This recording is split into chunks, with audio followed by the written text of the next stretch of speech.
Earlier this week, a woman in her 40s came into the clinic complaining of debilitating migraine headaches that she was having for days every month with her cycle. And she's one of the sweetest people you'll ever met. And so your heart would break to know that this poor person is losing days of her life to pain in her head. And my first question to her was, where in your head are you feeling it? This is always the question you want to ask when you have a headache. And she pointed right here. She said, right in the middle of my head and also in my temples. And so I want to share with you, and which I did with her, a book that she took with her. Luckily, she's a reader because it talks about these temple headaches may be an indication of hormone imbalances. This is the Headache Advantage, which is written by Dr. Scott J. Verzal. And she took this with her. Luckily, she's going to read it, and that's going to empower her in a big way to understand that there's so much that she can do and never have to deal with these headaches again. We've seen it time and time again that this is not something that somebody should have to deal with every month or ever if you take the information that it's giving you. Now, I want to go a little bit deeper and help you understand one of the drivers of those headaches. And one of those is these excess hormone exposures. I teach a course on hormones and your whole endocrine system, and I talk about it being like a symphony. And I'm going to talk specifically a little bit about the ovaries here and just kind of show you that the ovaries are what I would say are kind of like the woodwind section. So they produce hormones like estrogen and progesterone, which are key to regulating the menstrual cycle, fertility, and sexual development. However, we also have exposures to this estrogen from many other places. Estrogens in foods, possible impact on human development and health. So you could get it from animal products, meats, dairy, eggs, hormone residues in the meats. You can also get it from, of course, contraceptives or hormone replacement therapy, but also these BPAs. Now, last week I did a video about how a lot of women are getting exposed to BPAs through their bra and underwear. So we want to make sure that you're getting a clean version of that. And last week's video will give you some options for that. But so there's so many ways that we're being exposed to this. For those of you out there who may be taking hormones on top of it, exogenous hormones, and you're getting headaches, you have to think about perhaps you are actually being exposed to too many estrogens outside of that, and that can lead to something called estrogen dominance. So when we have that, we don't have a little flute, we have this big instrument like this. And so this is like your hypothalamus up here. It's your filter that, or the funnel that takes in all of these hormones and helps your body understand what it should do to bring balance to it. And if there's so much of this, then it creates chaos in the body. And this is where we start seeing these types of articles out there. Estrogen, the necessary evil for human health, and ways to tame it. Now, it's not evil at all. It's something that your body needs.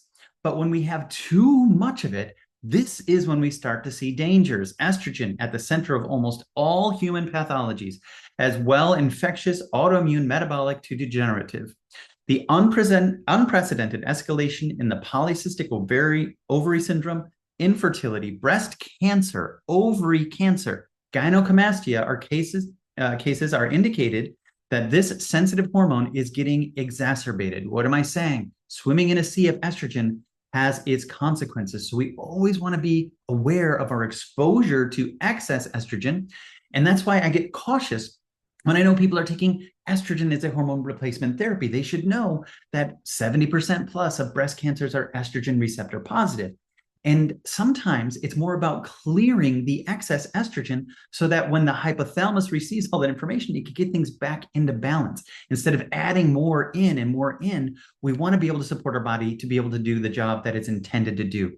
Now, there are three things that I find that most people are missing in their diet that would really help to bring balance to this. And those three things are right here.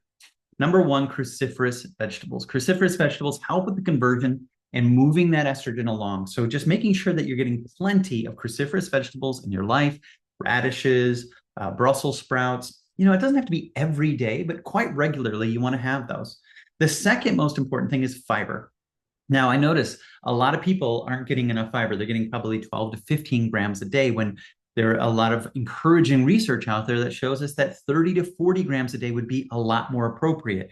This is one of the main reasons I talk about beans so much and eat raw nuts and seeds and blueberries and raspberries organic every day.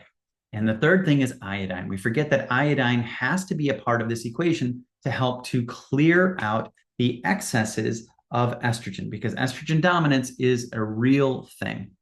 Now, that's not everything, but those are things that we actually have to have. So I would encourage you to just examine your diet, look over the last week, see if those are things that you're including in there, because you want to be able to help get that out. So many times I hear or see this correlation between people who get constipated and having these estrogen dominant situations because they're not clearing the estrogen, or it affects their cycles.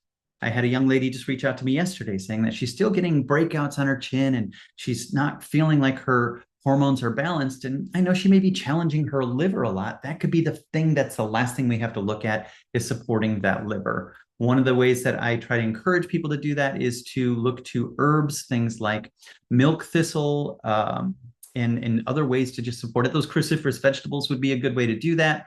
But for her case, I did suggest she look at this product called Live Co, which is something I often find to be helpful. It's got rosemary, schizandra, and milk thistle for it. And that can just help us deal with the excesses that we're being exposed to. And the harsh reality is we are being exposed to chemicals all over the place. It's been my unpleasant duty to bring to people's attention the Dirty Dozen list that came out this year that says we're being exposed to hundreds of pesticides in these certain foods if we are not getting them organic. And I know some people question whether or not you can even trust organic, and I get that.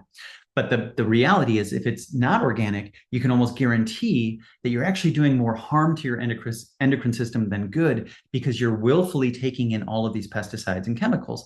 And you need to help your body to clear them out. That's going to be affecting so much beyond just your hormones. Eventually, it's going to affect your brain and your heart and your overall health.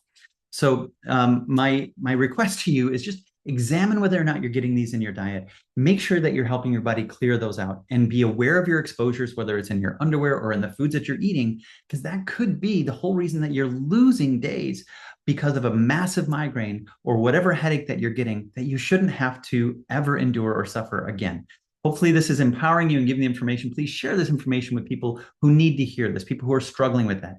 Let them know about that book. Let them know about the fact that food is much more powerful medicine than we have allowed ourselves to believe, because there are other things that people are looking at to be able to stop pain, and they're not realizing that it's something that they're eating. And if you can get your life back from doing that, or help somebody else do that, then what greater joy is there in life than helping bring somebody out of pain and help them to enjoy their life? And I hope that's what we're doing for you with these videos.